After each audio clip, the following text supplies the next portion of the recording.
السلام علیکم ورحمۃ اللہ وبرکاتہ۔ الحمد للہ وکفا وسلام علی حبیبہ المصطفیٰ اما بعد فاعوذ باللہ من الشیطان الرجیم بسم اللہ الرحمن الرحیم ان اللہ وملائکتہ یصلون علی النبی یا ایہا الذین آمنوا صلوا علیہ وسلموا تسلیما اللہم صل علی سیدنا محمد معدن الجود والکرم وآلہ واصحابہ الکرام وابنہ الکریم وبارک وسلم۔ سیرت مصطفیٰ صلی اللہ تعالی علیہ وسلم کے ابواب میں حضور اکرم صلی اللہ علیہ وسلم کا سب سے عظیم سفر ہجرت کا کل آپ نے ملاحظہ فرمایا۔ ہجرت کے بعد حضور اکرم صلی اللہ تعالی علیہ وسلم مدینہ طیبہ جب تشریف لے گئے تو مدینہ سے تقریباً 5 کلومیٹر دور کا یہ فاصلہ ہے جہاں آج مسجد قباء ہے۔ یہاں پر حضور اکرم صلی اللہ علیہ وسلم کا پہلے قیام ہوا۔ یہاں ایک خاتون تھیں حضرت کلثوم بن ہدم، ان کے ہاں نبی اکرم صلی اللہ تعالیٰ علیہ وسلم قیام پذیر رہے اور سب لوگ وہیں آ کر کے آپ سے ملاقات کرتے تھے۔ مدینہ سے اکثر لوگوں کا آنا جانا مسجد قباء کے پاس جہاں آج مسجد ہے۔ تقریباً حضور پاک صلی اللہ علیہ وسلم 24 دن تک یہاں پر قیام پذیر رہے، بعض روایات میں 14 ہے یا 24 ہے۔ اسی دوران نبی اکرم صلی اللہ علیہ وسلم نے مسجد کا سنگ بنیاد رکھا۔ یہ پہلی مسجد ہے جو اسلام میں بنائی جا رہی ہے، سب سے پہلی مسجد، اور اس مسجد کے لیے کلثوم بن ہدم کی ہی جگہ لی گئی تھی، اور وہاں پر حضور صلی اللہ علیہ وسلم نے تعمیر میں خود حصہ لیا، یہاں تک کہ بڑے بڑے اتنے پتھر اٹھاتے تھے کہ حضور جھک جایا کرتے تھے۔ صحابہ اکرام عرض کرتے آقا آپ ہمارے لیے چھوڑ دیں کہ ہم یہ سب کام کریں گے۔ نبی پاک صلی اللہ علیہ وسلم تھوڑی دیر کے لیے چھوڑتے اور پھر ان کی دل جوئی کے لیے پھر پتھر اٹھاتے، اپنے ہاتھوں سے پتھر لا کر کے رکھا اور مسجد بناتے رہے۔ اور اس کے بعد یہ جب اونچی دیواروں والی مسجد بن گئی تو اس پر ایک کھجور کے جو پھڑ ہوتے تھے چھپر کی ایک چھت ڈال دی گئی اور اس میں نماز قائم کی گئی۔ یہ اسلام کی سب سے پہلی مسجد ہے جس کو مسجد قباء کہا گیا، اور اس کا ذکر اللہ نے قرآن عظیم میں فرمایا ہے، جیسے کہ 11ویں پارے کی تفسیر میں نے آپ کو بتایا تھا، ایک مسجد ضرار جو منافقوں نے بنائی تھی تو اللہ نے اس کو ختم کرنے کا حکم دیا تھا اور حضور صلی اللہ علیہ وسلم نے اس مسجد کو ختم کر دیا۔ اس کی جگہ قرآن میں اس کا ذکر آیا ہے لمسجد اسس علی التقوی، مسجد وہی ہے جو تقوی کی بنیاد پر رکھی گئی ہے، اور اس سے مراد مسجد قباء ہے جس میں سب سے پہلے اللہ کے حبیب صلی اللہ علیہ وسلم نے اسلام کی تبلیغ کے لیے اور لوگوں کی ایک جگہ جماعت قائم کرنے کے لیے مسجد تعمیر فرمائی۔ اور اس مسجد کی فضیلت میں میرے آقا صلی اللہ علیہ وسلم نے فرمایا جو وہاں پر تازہ وضو پاک وضو کر کے، یعنی اپنے گھر سے وضو کر کے مسجد قباء جائے، 2 رکعت نفل نماز پڑھے، اللہ اسے ایک مقبول عمرے کا ثواب عطا کرتا ہے۔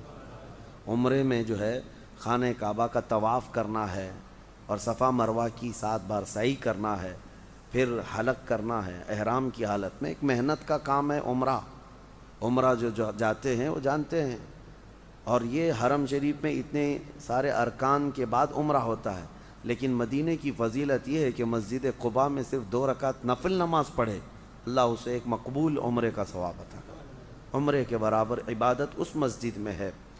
پھر اس کے بعد نبی پاک صلی اللہ تعالیٰ علیہ وسلم مسجد قباء تعمیر کر کے آگے کی طرف نکلے مدینہ کی طرف۔ تو جب مدینہ جانے کا وقت آیا تو بیچ راستے میں ایک اور جگہ آپ نے قیام کیا، وہ جگہ بنو سالم کہتے ہیں اور بعض میں بنو سلمہ۔ وہاں پر جمعہ کا دن تھا، حضور نے وہاں ایک جگہ اور قائم کی اور وہاں سب سے پہلی جمعہ کی نماز جماعت سے حضور نے پڑھائی۔ سب سے پہلی یہ نماز تھی جمعہ کی جس کی جماعت قائم کی گئی۔ آج بھی مدینہ طیبہ میں وہ مسجد ہے جس کو مسجد جمعہ کہا جاتا ہے۔ جو لوگ زیارتوں پہ جاتے ہیں وہ مسجد جمعہ کی بھی زیارت کر کے آتے ہیں۔ سب سے پہلی جمعہ جہاں قائم کی میرے آقا صلی اللہ علیہ وسلم نے، وہاں پھر قیام کے بعد اب نبی پاک صلی اللہ علیہ وسلم مدینہ کی طرف رواں دواں ہوئے۔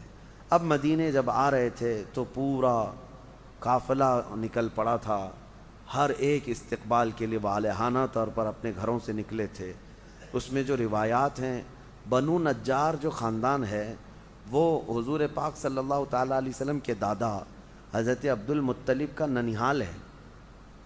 حضور اکرم صلی اللہ تعالیٰ علیہ وسلم کا حضرت آمنہ کا بھی ننیھال یہی تھا، یعنی مدینہ تھا جو پہلے یثرب تھا۔ تو اس خاندان کے لوگ بڑا استقبال کرتے رہے حضور صلی اللہ علیہ وسلم کا، اور وہی بچیاں ہیں جو دف بجا کر کے یہ کہتی تھیں نحنو جوار من بنی النجاری یا حبذا محمد من جواری۔ وہ یہ کہتے تھے کہ ہم بنو نجار کے قبیلے کی بچیاں ہیں، کیا ہی مبارک ہو ہمارے لیے کہ ہم محمد عربی کے پڑوس بننے جا رہے ہیں۔ نبی پاک صلی اللہ تعالیٰ علیہ وسلم ہمارے پڑوسی ہو رہے ہیں اب، جب مدینے آ رہے تھے تو یہاں تک کہ سب لوگ حضور کے دیدار کے لیے مدینے میں اتر پڑے تھے۔ اب یہ جو قافلہ جا رہا تھا، صحابہ والہانہ طور پر آگے آگے بڑھ کر کے کوئی اونٹ کی مہار رسی پکڑتے اپنی طرف کھینچتے تھے کہ اس طرف چلیں حضور، اس طرف چلیں۔ نبی پاک صلی اللہ علیہ وسلم نے اخیر میں فرمایا میری اونٹنی کی نکیل چھوڑ دو، اس کی مہار چھوڑ دو، اللہ تبارک و تعالیٰ کی مرضی کے مطابق میری اونٹنی جہاں پر بیٹھے گی وہی میری قیامگاہ ہوگی۔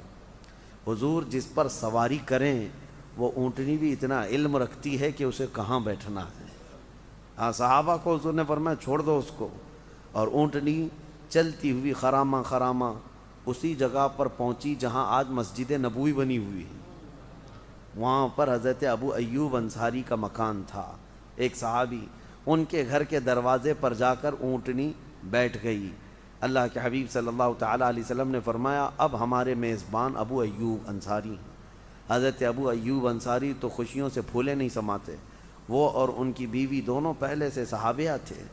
حضور جب ان کے گھر جانے کی بات فرماتے ہیں تو دوڑ کر کے آئے، حضور کا سارا سامان لے جا کر کے اپنے گھر رکھنے لگے۔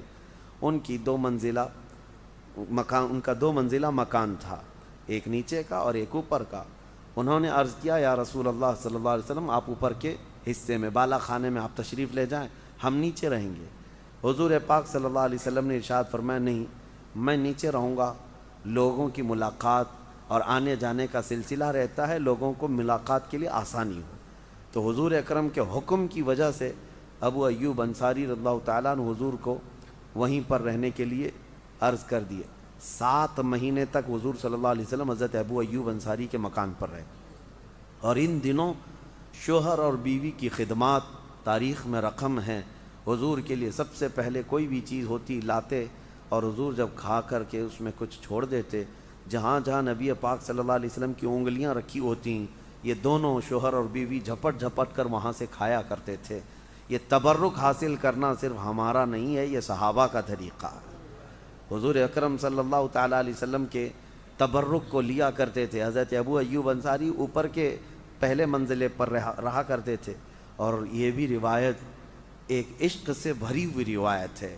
ٹھنڈیوں کا موسم تھا، ابو ایوب انصاری اوپر تھے، اچانک ان کے پانی کا مٹکا ٹوٹ گیا اور پانی چھت پر بہہ گیا، جس کی وجہ سے ہو سکتا ہے پانی نیچے ٹپک جائے اور رسول پاک صلی اللہ علیہ وسلم کے بستر پر نہ آ جائے، یا آپ کے جسم پاک پر کوئی پانی کا قطرہ ٹپک کر نیند خراب نہ ہو، آپ کو تکلیف نہ ہو۔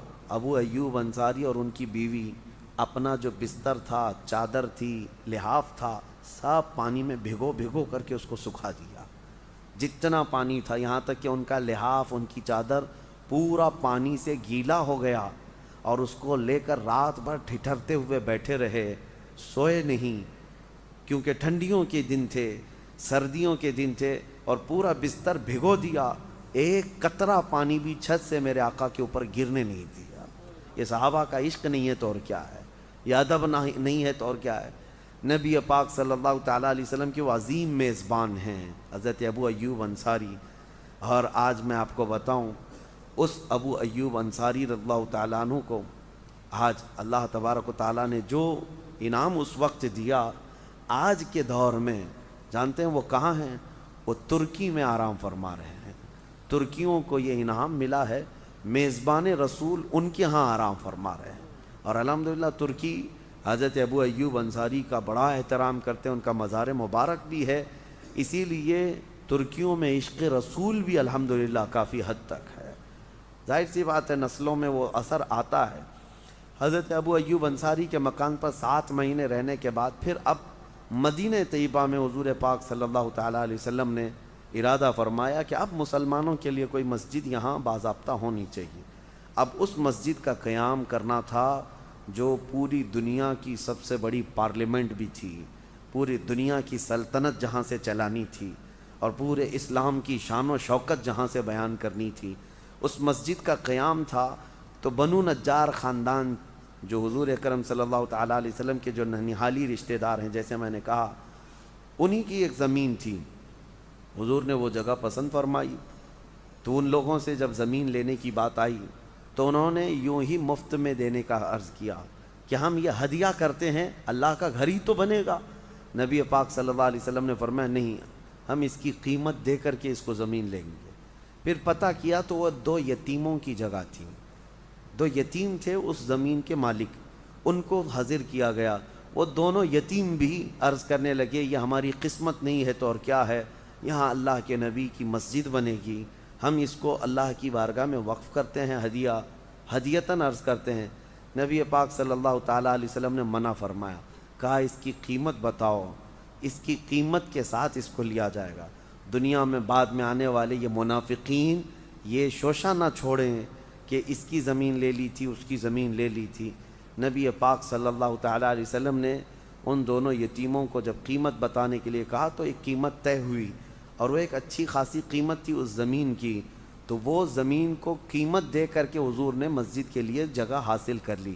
لیکن ایک پتے کی بات میں آپ کو بتاؤں, رقم تو دی گئی اس جگہ کی, اس کی مالیت ادا کی گئی ہے, لیکن قربان جاؤ میرے آقا صلی اللہ علیہ وسلم نے جہاں آج مسجد نبوی ہے, جہاں میرے آقا کا روضہ ہے, یہ جگہ جو خریدی گئی ہے, حضور پاک صلی اللہ علیہ وسلم نے اس جگہ کو حضرت ابوبکر صدیق کے پیسوں سے خریدا ہے, کسی اور کی نہیں. جو ان کا نام سن کر کے منہ بگاڑتے ہیں, صدیق اکبر کو گالیاں دیتے ہیں, ہاں پہلا خلیفہ ماننے میں کسی کے پیٹ میں مروڑ ہوتی ہے. انہیں پتہ ہے اسلام کی سب سے عظیم مسجد جو پورے اسلام کا قلعہ ہے مسجد نبوی, وہ حضرت ابوبکر صدیق کے پیسوں سے خریدی ہوئی جگہ تھی. نبی اکرم صلی اللہ تعالیٰ علیہ وسلم نے ان کے پیسوں سے خریدا اور اس کے بعد اس کو مسجد کے لیے وقف کر دیا گیا. اب وہ مسجد تعمیر ہونی تھی. اس مسجد میں بھی میرے آقا صلی اللہ علیہ وسلم خود اپنے کندھوں پر پتھر اٹھاتے تھے اور دیوار بناتے جا رہے تھے. کافی تیزی سے یہ مسجد بنتی رہی. انصار بھی تھے, مہاجرین بھی تھے, سب اس مسجد کو بنانے میں پیش تھے. کھجور کے جو درخت ہوتے تھے سوکھے تنے, اس کے پلر بنائے گئے. تقریباً 12 پلر تھے اس کے اندر. ان جگہوں پر آج بھی وہ پلر موجود ہیں. جو اصل مسجد ہے جو ریاض الجنہ کے علاقے میں, وہ پلر آج بھی اگرچہ اب سیمنٹ کے بنے ہیں لیکن پہلے وہ کھجور کے تنے کے تھے. ان کے نام بھی تھے, سب ستونوں کے نام آج بھی لکھے ہوئے ہیں. اگرچہ زائرین سر اٹھا کر دیکھتے نہیں اور نہ ہی تاریخ جانتے ہیں, لیکن ان پلروں پر پھر چھت جو قائم کی گئی تھی وہ بھی کھجور کے چھپر کی ہی چھت تھی. جو کھجور کے درخت کے چھال کے ہوتے تھے, پتوں کی چھت قائم کی گئی. بارش میں ہمیشہ وہ چھت ٹپکتی رہتی تھی. یہ مسجد تھی, مٹی کی زمین تھی, اور اس میں جو سجدے تھے وہ ایسے سجدے کہ ایک سجدہ کریں تو وہ جلوہ الہی کو دیکھ لیا کریں. ہمارے قالینوں کے سجدوں سے کئی زیادہ بہتر ان کے سجدے تھے. جب وہ پیشانی رکھ کر کے اٹھتے تھے تو ان کی پیشانیوں پر دھول گرد و غبار لگی ہوتی, لیکن وہ اللہ رب العزت کو ان کی پیشانیاں بڑی عزیز تھیں, بڑی پسند تھیں. اس قیام کے دوران اب مسجد نبوی بن گئی. یعنی مسجد جو اسلام کی جو اس کا کانسیپٹ ہے مسجد کا, وہ صرف اتنا ہی نہیں ہے بلکہ نبی پاک صلی اللہ علیہ وسلم نے اس مسجد کو کئی محاذ پر استعمال فرمایا. وہ درسگاہ بھی تھی, اسلام کی سب سے پہلی یونیورسٹی اس کو کہہ لیں. جب مسجد بنی تو پھر اس کے بعد حضور صلی اللہ علیہ وسلم نے اپنے حجرے بھی بنائے. اپنا حجرہ, دوسرے ازواج مطہرات کے لیے جو حجرے ہیں, ایک ایک کمرہ مسجد سے اٹیچ لگا کر کے ہی کمرے بنائے گئے. اب یہ سب بن جانے کے بعد حضور پاک صلی اللہ تعالیٰ علیہ وسلم اس طرف شفٹ ہوئے.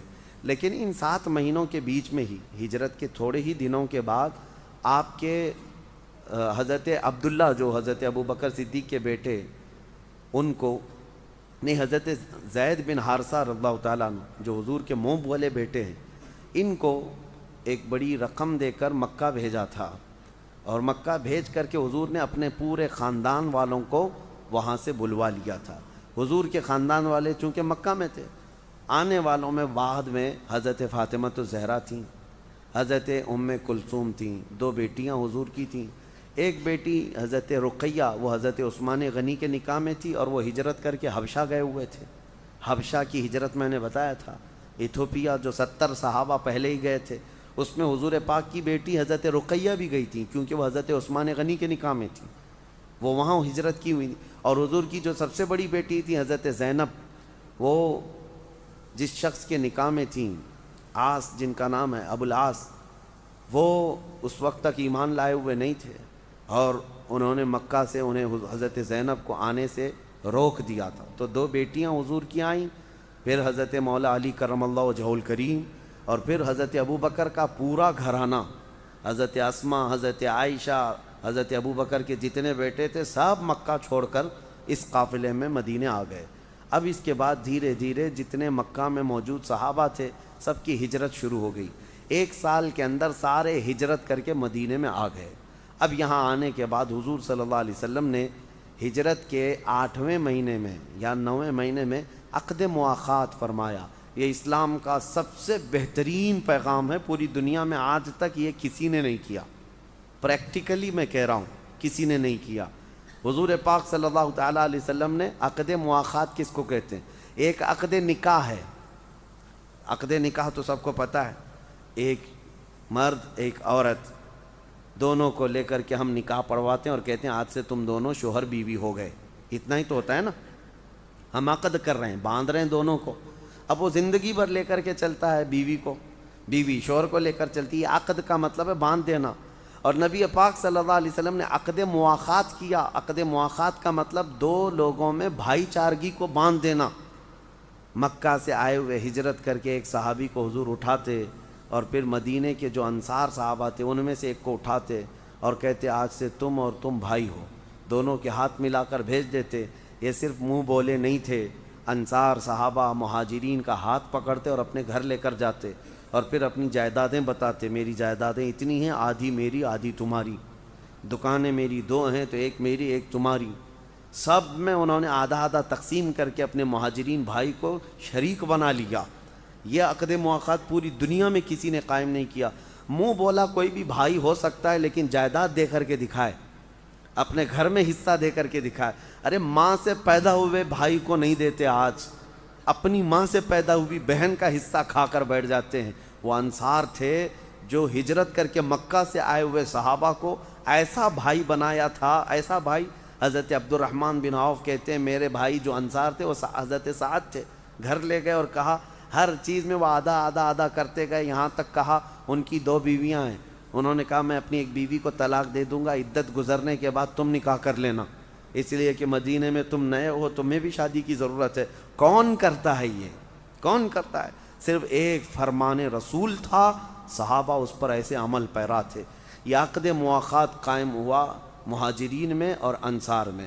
اس کے بعد جو پہلا واقعہ مدینے میں جو کھلبلی مچ گئی، یہ ہجرت کا پہلا سال ہے۔ جو اہم واقعات ہیں میں عرض کر رہا ہوں، ہجرت کے پہلے سال جو بڑا واقعہ پیش آیا، حضور پاک صلی اللہ علیہ وسلم خطبہ دے رہے تھے، اس وقت یہودی مدینے میں بھرے ہوئے، یہودیوں کے جو اس وقت سب سے بڑے عالم عبداللہ بن سلام، پوری تورات زبانی یاد ہے، تورات بہت بڑی ہے، پوری تورات کے وہ حافظ، اور یہودی ان کے آگے پیچھے گھومتے رہتے، بہت بڑے عالم تھے، حبر ان کو کہتے تھے یہودیوں کو۔ وہ آئے، جب سب لوگ دیکھنے کے لیے حضور کو جا رہے تھے، وہ بھی دیکھنے کے لیے آئے کہ میں بھی دیکھ لوں کہ کون ہے۔ جیسے ہی میرے آقا کے چہرے پر نظر پڑی، عبداللہ بن سلام کہتے ہیں میرا دل گواہی دینے لگا کہ یہ جھوٹے کا چہرہ نہیں ہو سکتا۔ اور اس وقت حضور جو بیان کر رہے تھے، حضور کا یہ فرمان تھا، ایھا الناس افشوا السلام واطعموا الطعام وصلوا الارحام وصلوا باللیل والناس نیام۔ 4 جملے حضور نے فرمایا تھا۔ حضور نے یہ فرمایا تھا اے لوگو سلام کو عام کرو، ہر ایک کو سلام کرو، اور لوگوں کو کھانا کھلاؤ۔ تیسرا فرمان تھا حضور صلی اللہ علیہ وسلم نے فرمایا رشتوں کو جوڑو. چوتھا فرمان تھا کہ جب لوگ سو جائیں تو کھڑے ہو جاؤ اپنے رب کی عبادت کرو. عبداللہ بن سلام کہتے ہیں یہ 4 جملے میرے دل میں پیوست ہو گئے. میں آ کر کے اللہ کے نبی صلی اللہ علیہ وسلم کے پاس عرض کیا کہ میں اب کوئی سوال نہیں کروں گا, کوئی چوں چرا نہیں کروں گا, بس ایک خواہش ہے, میں ایمان لاتا ہوں آپ پر, آپ اللہ کے آخری رسول ہیں, لیکن بس خواہش اتنی ہے کہ میں یہودیت پہ تھا, تورات کا حافظ تھا, بہت بڑا عالم تھا, بس دعا یہ کریں کہ اسلام میں آؤں تو میرا وہ مقام برقرار رہے. حضور پاک صلی اللہ علیہ وسلم نے دعا ایسی فرمائی کہ حضرت عبداللہ بن سلام جیسے اسلام لائے, حضور اکرم نے ان کا لقب دے دیا کہ اور لوگ عالم ہیں لیکن میرا عبداللہ بن سلام حبر الامہ ہے, قیامت تک کی امت کے عالم ہے.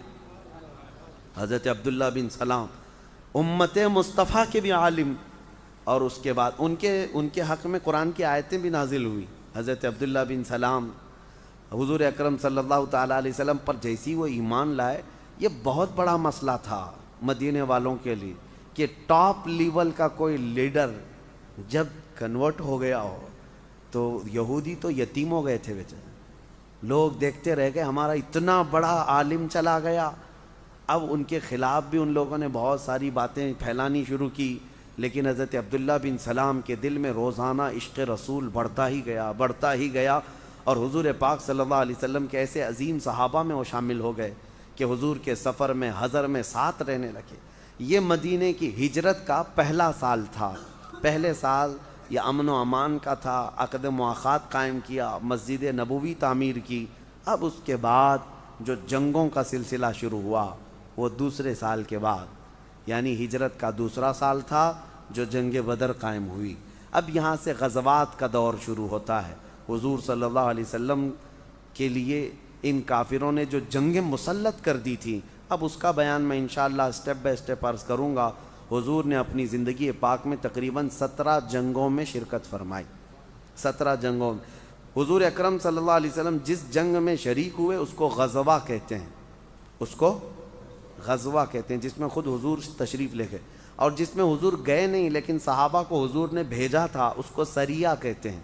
سریہ, ایسے سریے بھی بہت سارے ہوئے حضور کی زندگی میں, اور حضور اکرم صلی اللہ علیہ وسلم بنفس نفیس خود جہاں تشریف لے گئے وہ 17 جنگیں تھیں.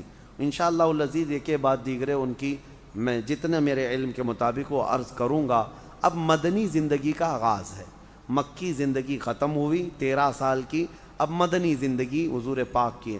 دونوں زندگیوں میں بہت بڑے بڑے پیغامات ہیں. مکہ صبر و شکر میں گزرا ہے اور مدینہ اسٹیبلشمنٹ میں گزرا ہے. اسلامی ریاست اور اسلامی حکومت, اسلامی عدل و مساوات دنیا میں جو قائم ہوئے وہ مدینے کی سرزمین سے قائم ہوئے. میرے آقا صلی اللہ تعالیٰ علیہ وسلم نے مسجد نبوی سے شروع کیا. اچھا, اور ایک مسئلہ کہ مسجد جب بن گئی تو حضور نے مسجد کے سامنے کے حصے میں ایک چبوترا بنایا تھا, اس پر بھی ایک چھت ڈال دی تھی, ایک کٹا جس کو کہتے ہیں. اس پر جو غریب صحابہ تھے وہ اپنے صبح شام وہیں گزارتے تھے, جن کا گھر وغیرہ کچھ نہیں تھا, سب چھوڑ چھاڑ کر کے جو آئے تھے وہ صحابہ اسی چبوترے پر دن رات گزارا کرتے تھے. انہی صحابہ کو اصحاب صفہ کہتے ہیں, جن کی تعداد 70 کے قریب تھی. ان کا کھانا پینا کہاں سے ہوتا تھا پتہ ہے؟ کوئی نہیں. میرے آقا صلی اللہ علیہ وسلم کے پاس جب کبھی کوئی ہدیہ آتا, حضور دودھ کا ایک پیالہ لبوں سے لگا کر وہ 70 صحابہ کو دیتے. حضرت ابو ہریرہ رضی اللہ تعالیٰ عنہ فرماتے ہیں ہم اس ایک پیالے میں 70 لوگ پیٹ بھر کر کے پی لیتے تھے. 70 لوگ پیٹ بھر کر کے پی لیتے تھے. اعلیٰ حضرت فاضل بریلوی نے اسی کو فرمایا ہے, کیوں جناب ابو ہریرہ کیسا تھا وہ جام شیر. ہاں, حضرت ابو ہریرہ سے پوچھ لو کہ وہ کیسا تھا. جام شیر کہتے ہیں دودھ کا جو جام تھا. کیوں جناب ابو ہریرہ کیسا تھا وہ جام شیر جس سے 70 صاحبوں کا پیٹ سے منہ بھر گیا. یعنی جو پینے کے بعد ان کا سب پیٹ بھر جاتا تھا وہ ایک ہی پیالہ تھا. میرے آقا صلی اللہ علیہ وسلم نے اصحاب صفہ کا یہاں پر دوسرا مسئلہ ایک یہ ہے, دنیا میں پہلی سوسائٹی یعنی جس کو لے آؤٹ کہیں یا ٹاؤن شپ جس کو کہتے ہیں, گھر بسانے کی ایک نئی آبادی, حضور پاک صلی اللہ علیہ وسلم کا ایک جو دنیا کو دیا ہوا کانسیپٹ ہے کہ جب یہ غریب صحابہ میں کوئی شادی کر لیتے مدینے میں، حضور ہی خود نکاح کرتے ہیں، کسی کی شادی کروا دیتے، تو ایسا نہیں کہ وہ چبوترے پر ہی رہتے رہیں گے اور بیٹی کسی کے گھر میں رہے گی اور گھر جمائی بن کر کے رہیں گے، نہیں، ان کے لیے سب سے پہلے حضور نے مدینے کے مضافات میں، یعنی ایکسٹینشن جو ایریا ہوتا تھا اس ایریے میں ایک بڑی زمین حضور نے حاصل کی تھی، وہاں ایک چھوٹا سا مکان بناتے، ان غریب صحابہ کی شادی کرتے اور پھر ان کو وہاں بسا دیا کرتے۔ اس طرح وہ پورے غریب صحابہ کی ایک پوری آبادی قائم ہو گئی تھی۔ آج بھی وہ مدینہ طیبہ میں پرانے کھنڈرات باقی ہیں، ان کے ٹوٹے پھوٹے مکانات آج بھی باقی ہیں جن کے گھر میرے آقا نے آباد فرمائے تھے۔ اللہ کریم میرے آقا صلی اللہ علیہ وسلم کی سیرت طیبہ کے جھلکیاں ہماری زندگی میں عطا فرمائے۔ مولا حضور کے جلووں میں زندگی عطا کرے، ان کے قدموں میں موت عطا فرمائے۔ وآخر دعوانا ان الحمد للہ رب العالمین۔